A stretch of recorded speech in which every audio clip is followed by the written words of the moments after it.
Assalamualaikum warahmatullahi wabarakatuh.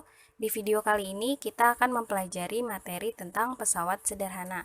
Pesawat sederhana ini adalah alat-alat yang bisa membantu manusia dalam bentuknya itu sederhana, alat-alatnya. Nah, itu namanya pesawat sederhana. Jadi bukan pesawat terbang ya. Nah, pesawat sederhana ini yang akan kita bahas dibagi jadi 4. Yang pertama, kita akan membahas tentang tuas atau pengungkit. Lalu kita juga akan belajar tentang bidang miring, lalu katrol, dan yang terakhir adalah roda berporos. Oke, langsung aja ke bagian yang pertama, yaitu tuas. Nah, tuas ini disebut juga sebagai pengungkit. Jadi, alat-alat yang digunakan untuk mengungkit itu namanya tuas.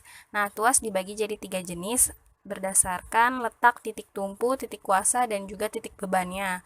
Untuk tuas jenis pertama, dia ini memiliki tumpu yang ada di antara beban dan juga kuasa. Jadi titik tumpunya itu ada di tengah-tengah. Nah, kayak gini. Ini adalah titik tumpunya, terus ini titik kuasanya, ini titik bebannya. Titik tumpu ke titik kuasa ada jarak. Ini jaraknya namanya lengan kuasa. Dari titik tumpu ke beban itu juga ada jarak, namanya lengan beban gitu. Jadi dari titik tumpu ke kuasa, lengan kuasa, titik tumpu ke beban, lengan beban. Oke? Nah, untuk contohnya sendiri yang ada titik tumpu di tengah itu adalah gunting. Nah, di sini ada titik tumpunya yang nggak bergerak, dia tuh jadi porosnya gitu kan. Terus di sini kuasanya tempat kita untuk memberikan gaya. Tangan kita ada di sini untuk memberikan gaya dan beban diletakkan di sebelah sini. Bisa kertas, bisa kain atau apapun. Itu berarti titik tumpunya ada di antara kuasa dan juga beban. Kuasa dan bebannya ini boleh ditukar, nggak selalu kuasanya itu di sebelah kiri ya.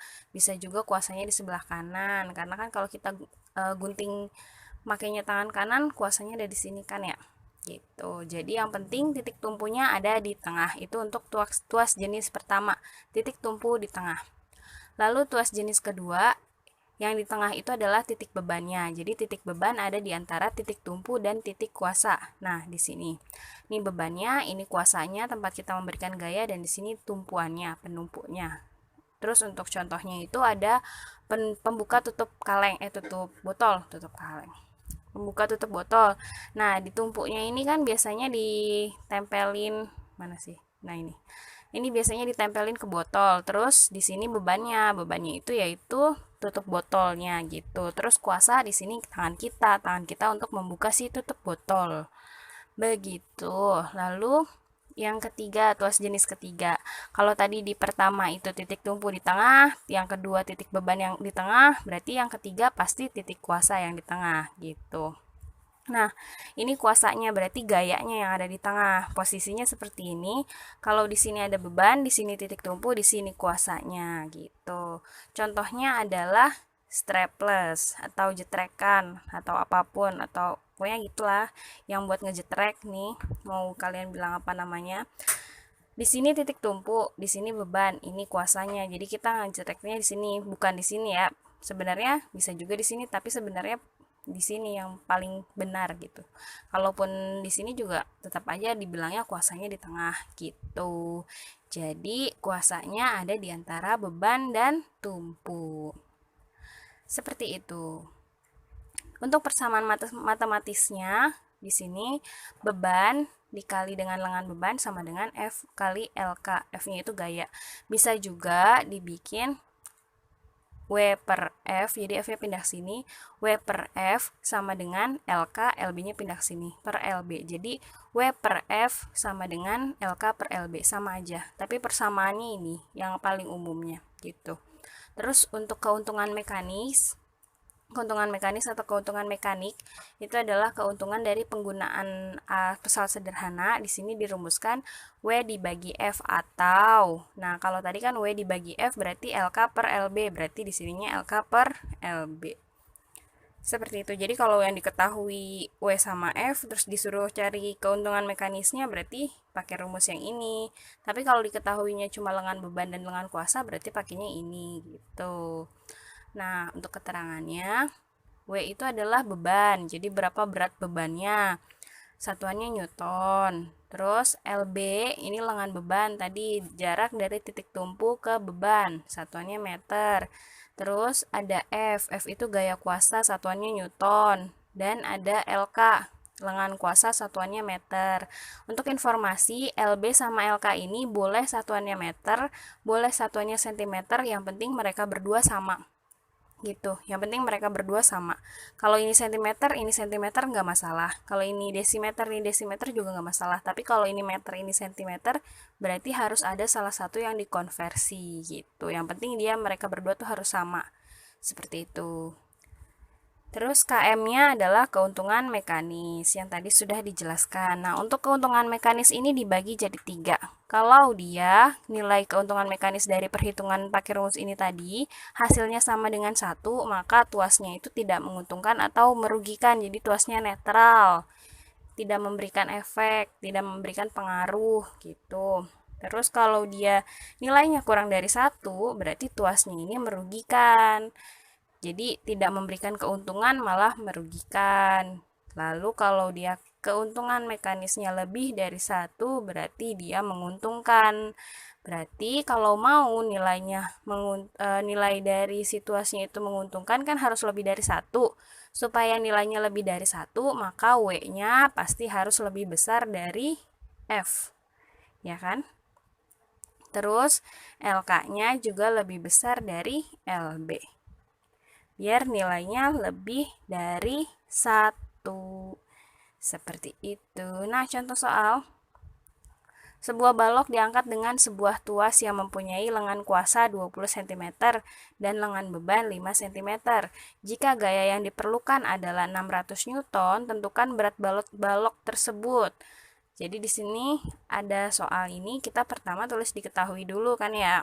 Nah, di lengan kuasa 20 cm, berarti LK 20 cm. Lengan beban 5 cm, berarti LB 5 cm. Gaya yang diperlukan 600 Newton, berarti F-nya 600 Newton. Yang ditanya berat, berarti W-nya berapa, weight-nya. Nah, jawab. W kali, ini rumus masukin. W kali LB sama dengan F kali LK. WLB sama dengan F kali LK, LB-nya, karena kita mau cari W, LB-nya harus pindah ruas. LB-nya pindah ke sini, berarti jadinya W sama dengan F kali LK dibagi LB. LB-nya pindah ruas. Kalau tadinya perkalian itu, tadinya di atas, pindah ruas jadi di bawah. Jadi begini. Nah, untuk nilai F-nya udah diketahui kan ya? Udah diketahui F-nya 600, LK-nya 20, LB-nya 5. Kita tinggal masukin nilainya. 600 kali 20 dibagi 5 gitu. Terus 20 sama 5 ini bisa sama-sama dibagi 5. 5 bagi 5 1, 20 bagi 5 4. Jadi tinggal 600 kali 4. 6 kali 4 24, tambahin 02, jadi 2400 Newton. Seperti itu. Lanjut.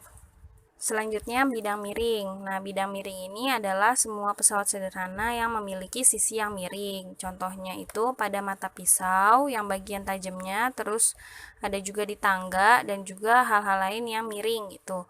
Nah, contohnya seperti ini. Jadi di sini bidangnya miring. Terus untuk memindahkan sebuah benda yang besarnya itu beratnya sebesar W. Nah, pasti kalau bidang miring ada bagian yang lebih tingginya kan, itu namanya H. Terus di sini diberikan gaya F. Nah, terus untuk memindahkan bendanya ini kan kemarin di pertemuan sebelumnya kita udah belajar tentang usaha ya. Usaha itu rumusnya F kali S. F-nya ini besarnya gaya yang diberikan, S-nya itu banyaknya perpindahan. Nah, kalau untuk kasus yang dia ini adanya di bidang miring, dia juga punya rumus W kali H. W-nya itu untuk berat, H-nya itu untuk ketinggian. Jadi, H-nya dari sini, nah W-nya itu dari sini. Jadi ada dua rumus untuk mendapatkan usaha. Yang pertama ada F kali S dan juga W kali H. Maka bisa kita buat dalam satu persamaan. F kali S sama dengan W kali H. Sehingga ini tuh nanti bisa nyari F-nya sama dengan W kali H per S gitu. Jadi kalau kita buat di keuntungan mekanisnya itu, kalau F-nya pindah ke bawah sini, W per F, maka S-nya jadi per H. Makanya di sini keuntungan mekanisnya W per F itu sama dengan S per H gitu. Nah, untuk W-nya ini, W yang kapitalnya itu adalah usaha, satuannya Joule. Terus F-nya itu gaya untuk menaikkan beban, jadi gaya ke atas, bisa juga gaya ke bawah kalau dia mau didorong. Besarnya itu satuannya itu Newton. Lalu ada S panjang lintasan bidang miring, ini panjang yang ini, yang miringnya ya. Itu satuannya meter, dan juga W, di sini W yang kecil, weight beratnya, satuannya Newton, dan yang terakhir ada ketinggian bidang miring yang H ini. Satuannya meter. Terus ada km, keuntungan mekanis. Contoh soal. Sebuah peti beratnya 500 Newton akan dipindahkan pada ketinggian 2 meter melalui bidang miring yang panjangnya 5 meter.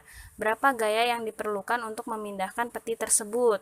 Nah, kita tulis dulu diketahui. Diketahuinya di sini ada berat, berarti W 500 Newton. Akan dipindahkan ketinggian 2 meter, berarti H-nya 2 meter melalui bidang miring yang panjangnya 5 meter, berarti S-nya 5 meter. Yang ditanya berapa gaya yang diperlukan untuk memindahkan peti tersebut. Berarti yang ditanya adalah F-nya sama dengan berapa. Jawab. Nah, tadi kalau kita punya rumus ini kan ya, F kali S sama dengan W kali H. Berarti kalau kita mau cari nilai F, S-nya harus pindah ruas, maka W kali H per S. Jadinya begini. W-nya sudah diketahui, H-nya sudah, S-nya juga sudah, tinggal dimasukin nilainya. Maka F-nya sama dengan W-nya itu 500 dikali H-nya 2 bagi 5 ya. Nah, ini 5-nya coret aja, jadi tinggal 100 kali 2 jadi 200 Newton. Seperti itu. Oke, selanjutnya tentang katrol. Nah, katrol ini sama seperti tuas tadi dibagi jadi 3. Katrolnya yang pertama ada katrol tetap. Jadi kita ke katrol tetap dulu. Katrol itu yang biasa buat ini loh, kalau misalnya mau nimba air, zaman bahala tuh. Pokoknya itu namanya katrol ya. Kayak gini bentuknya kira-kira. Nah, di sini ada titik A, titik O, titik B, titik W, titik F. Apaan sih ini? W sama F itu berat sama gaya ya. A, O sama B. Nah, jadi W ini kan beban, F-nya itu kuasa. A itu adalah titik bebannya karena dari A ini meluncurlah si W. Jadi A adalah titik beban. Kemudian ada B, B itu titik kuasa karena di sini ada kuasa. Jadi A-nya titik beban, W-nya titik kuasa, terus O-nya ini penumpu karena dia adalah titik tengahnya yang menuju ke sini. Jadi dia adalah penumpunya, penumpu untuk ke titik beban sama titik kuasa gitu. Terus ada OA. Kalau dari O ke A karena dia ini di sini beban, maka dia lengan beban. Kalau O ke B karena di sini ada kuasa, berarti dia adalah lengan kuasa. Seperti itu. Untuk persamaan matematisnya seperti ini, sama seperti pada tuas yang tadi ya. WLB sama dengan FLK gitu. Nah, untuk keuntungan mekanisnya juga sama, W per F atau L per K, tapi nilainya sudah pasti. Kalau tadi kan untuk tuas nilainya belum pasti kan ya, tapi kalau untuk keuntungan mekanis pada katrol tetap ini nilainya pasti, yaitu sama dengan 1. Gitu. Oke, langsung aja ke contoh soal. Seseorang mengangkat balok kayu yang beratnya 400 Newton menggunakan katrol tetap. Berapa besar gaya yang diperlukan mengangkat balok kayu? Pertama kita tulis dulu diketahui. Di sini ada berat bebannya, itu berat balok kayunya 400 Newton, berarti W-nya sama dengan 400 Newton. Menggunakan katrol tetap. Kalau menggunakan katrol tetap, kita sudah mengetahui bahwa KM-nya sama dengan 1. Nah, sebenarnya dari sini juga kita udah tahu, kalau W bagi F sama dengan 1, berarti nilai W sama F itu sama, gitu. Kalau nilai W sama F itu sama, kalau nilai W-nya segini, pasti nilai F-nya juga segini. Tapi kita buktiin aja secara matematis ya. KM-nya sama dengan 1, ditanya berapa F-nya, gayanya. Masukin deh rumus yang ini, KM sama dengan W per F. Kalau kita mau cari F, berarti F-nya pindah ke sini, KM-nya pindah ke sini. Jadinya F sama dengan W per KM. Nah, W-nya nilainya 400, KM-nya 1, berarti 400 bagi 1 sama dengan 400 Newton, gitu. Jadi sebenarnya soal untuk katrol tetap ini nggak usah ngitung juga nggak apa-apa, karena berat beban sama kuasanya itu sama, lengan beban sama lengan kuasanya juga sama, makanya nilai KM-nya sama dengan 1, gitu. Oke, lanjut. Selanjutnya setelah katrol tetap ada katrol bebas. Nah, kalau katrol bebas ini katrolnya bisa pindah-pindah. Gambarnya kayak gini. Jadi, katrol ininya nih bisa pindah-pindah, bisa naik turun gitu loh. Nah, untuk si katrol bebas ini, di sini ada macam-macam titiknya juga. Kita berikan keterangan dulu. W-nya itu sama kayak tadi beban ya. Terus F-nya itu juga kuasa sama seperti tadi. A-nya di sini penumpu. Jadi penumpunya sekarang di sini bukan lagi di sini gitu. Terus B-nya ini titik kuasa, O-nya titik beban. Karena beban di sini kuasanya ke sini. Jadi O-nya jadi titik beban, B-nya jadi titik kuasa. B dari tadi emang titik kuasa sih. Tapi tadinya O-nya itu titik tumpu ya. O sama A tukeran di sini. Lanjut, AO. Nah, karena di sini titik tumpu ke titik beban berarti itu adalah lengan beban. Titik tumpu ke titik kuasa itu adalah lengan kuasa gitu. Seperti itu. Terus AB-nya berarti lengan kuasa kan ya. Terus di sini rumusnya sama seperti tadi, WLB sama dengan FLK. Tapi karena pada katrol bebas LB itu setengah kali dari LK. Jadi LK-nya ini lebih panjang, 2 kali lipat dari LB. Maka dihasilkanlah persamaan ini. W dikali LB-nya itu adalah setengahnya dari LK atau 0,5 dari LK. Sama dengan FLK. Terus LK sama LK boleh dicoret kan? Jadi tinggal W kali 0,5. 0,5W sama dengan F atau F sama dengan 0,5W atau W sama dengan 2 kali F. Ya. Terus keuntungan mekanisnya juga sama rumusnya, tapi nilai katrol bebas karena LK-nya itu 2 kali lipat dari LB, berarti 2 bagi 1 sama dengan 2. Jadi nilainya udah pasti 2 ya. Berarti besar W itu 2 kali lipat dari besar F, atau F ini adalah setengah kali dari W. Seperti itu. Contoh soal. Seorang anak mengangkat batu bata menggunakan katrol bebas. Jika gaya yang digunakan sebesar 250 Newton, berapa beban yang dapat diangkat? Nah, kita tulis diketahui dulu. Di sini cuma ada ini, menggunakan katrol bebas dan gayanya sebesar 200 Newton. Berarti F-nya 250 Newton, maaf. 250 Newton. Terus kalau dia menggunakan katrol bebas, berarti keuntungan mekanisnya adalah 2. Yang ditanya berapa bebannya, berarti W-nya berapa, jawab. Nah, di sini ada 2 cara ya. Tapi sebenarnya nggak usah ngitung, langsung aja 250 kali 2. Ntar deh, dijelasin dulu. KM sama dengan W per F. Ini W per F. Kita mau cari nilai W, berarti F-nya pindah ruas. F-nya pindah ke ruas, tadinya dia di bawah jadi di atas. Berarti jadi begini. KM dikali F. Ini sebenarnya tadinya di sebelah kiri, kita pindahin ke kanan aja nggak masalah ya. KM-nya adalah 2, F-nya adalah 250. Jadi 250 dikali 2, kebalik nih. Harusnya 250 dikali 2 sama dengan 500 Newton. Atau cara kedua kita pakai yang ini, F sama dengan 0,5W sama dengan W itu adalah 2 kali F yang tadi ya. W sama dengan 2 kali F. F-nya adalah 250, jadinya 2 kali 250. 2 kali 250 sama dengan 500 Newton. Jadi mau pakai cara ini atau cara ini hasilnya sama aja. Ingat bahwa F itu lebih kecil dari W setengah kalinya. Jadi W dibagi 2 itu adalah F, atau W sama dengan 2 kali F gitu. Oke? Lanjut.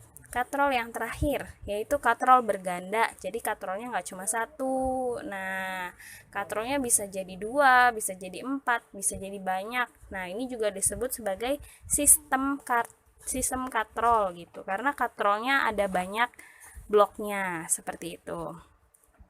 Nah, untuk persamaannya dia beda sama katrol yang sebelum-sebelumnya. Jadi beda sama katrol tunggal dan katrol yang bergerak atau katrol bebas, itu beda. Di sini rumus untuk mendapatkan bebannya itu adalah banyaknya katrol dikali F gayanya gitu. Sedangkan keuntungan mekanisnya dihitung dari berapa banyak jumlah katrolnya. Seperti itu. Nah, W-nya itu adalah beban, satuannya Newton, terus N-nya jumlah katrol, banyaknya katrol. Kayak di sini, ini ada 1, 2, 3, 4 katrol gitu. Terus F-nya itu adalah kuasa, satuannya Newton juga. Nah, contoh soal, sistem katrol terdiri dari 2 blok katrol. Setiap blok terdiri dari 2 buah katrol. Coba nih, dicatat ya. 2 blok katrol, setiap blok ada 2 katrol. Sistem katrol ini digunakan untuk menarik beban yang beratnya 100 Newton. Hitunglah besarnya gaya minimum yang harus diberikan untuk menarik beban tersebut. Tulis dulu diketahui. Dari sini kita tahu berapa banyak jumlah katrolnya. Ada 2 blok, setiap blok ada 2, berarti banyak katrol adalah 2 blok dikali 2 buah katrol. 2 kali 2 sama dengan 4. Jadi katrolnya ada 4 buah gitu.